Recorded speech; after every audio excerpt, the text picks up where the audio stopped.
Hello, and thank you for joining us for this Chaplain's Corner. I'm Chaplain Eric Tischer. I'm the Wing Chaplain here at the 75th Air Base Wing at Hill Chapel.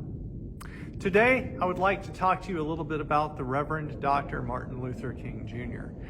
This weekend, we'll be celebrating his birthday and remembering not only his contributions to the civil rights movement, but also the contributions of many others, some of whom we've never even heard of, who contributed to the civil rights movement in our nation.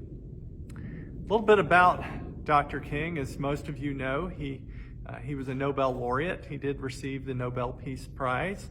You also know that he was tragically assassinated at a very young age and tragically taken from us far too soon. But what many of you may not know, what many of you may wonder is, where did he get his zeal? Where did he get that fire in his belly? If you listen to his speeches, you realize that he definitely was a passionate man. And it was his passion that enabled him to be able to lead the charge in the civil rights movement. But where did he get that passion? The fact is, it was fueled by his faith.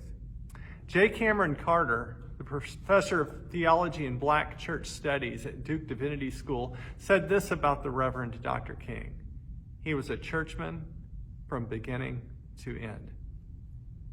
He was the son of a Baptist pastor. And as the son of a Baptist pastor, he no doubt grew up under the tutelage and instruction of his father, as his father shared from the Jewish and Christian scriptures each Sunday.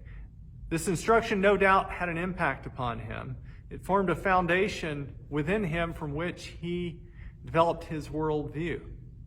After he received his Bachelor's of Arts in Sociology from Morehouse College, he decided to follow in his father's footsteps, attending the Crozier Theological Seminary, where he earned his Bachelor of Divinity. It's during his theological studies there at Crozier Seminary that he was first exposed to Gandhi and Gandhi's work in India and Gandhi's concept of nonviolence. After he finished his studies at seminary, he did begin his doctorate at Boston University, a PhD, which he earned in systematic theology. During that time also, he accepted the pastorate there at the Dexter Avenue Baptist Church in Montgomery, Alabama.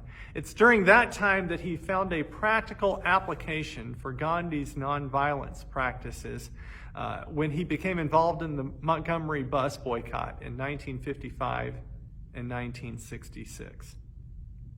It was also during that time that he finished his PhD, and during his PhD, he became very influenced by a theology known as personalism. Rufus Burrow Jr., the Indiana professor emeritus of Christian thought and professor of theological social ethics at Christian Theological Seminary, defines personalism as the philosophy that God is personal and persons possess infinite, inviolable dignity.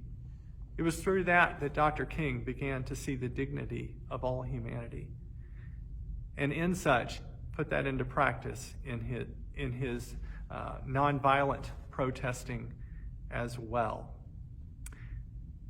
After the bus boycotts, the Reverend Dr. King was thrust upon the national stage and became a pivotal leader in bringing about change in our nation. He was quite the speaker.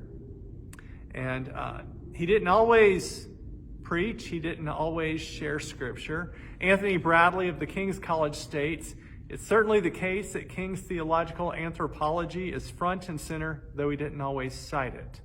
Though Dr. King may not have given chapter and verse, his faith was always at practice." But even then, if we think back to his most famous speech, the "I Have a Dream" speech, remember that quote?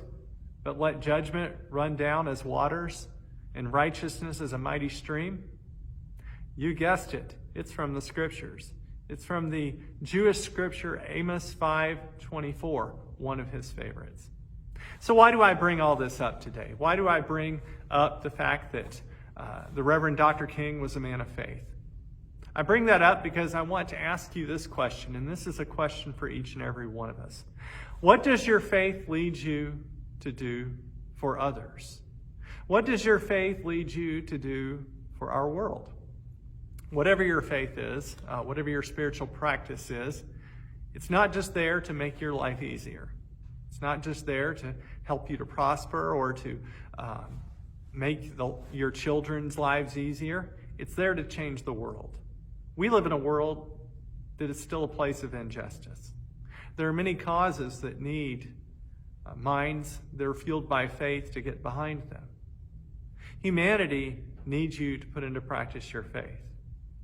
Humanity needs you to have that fire in your bones. Humanity needs you to have that zeal. And faith is a good place to get that zeal. So I ask you again, what does your faith lead you to do for others? Thank you for being here today, and God bless.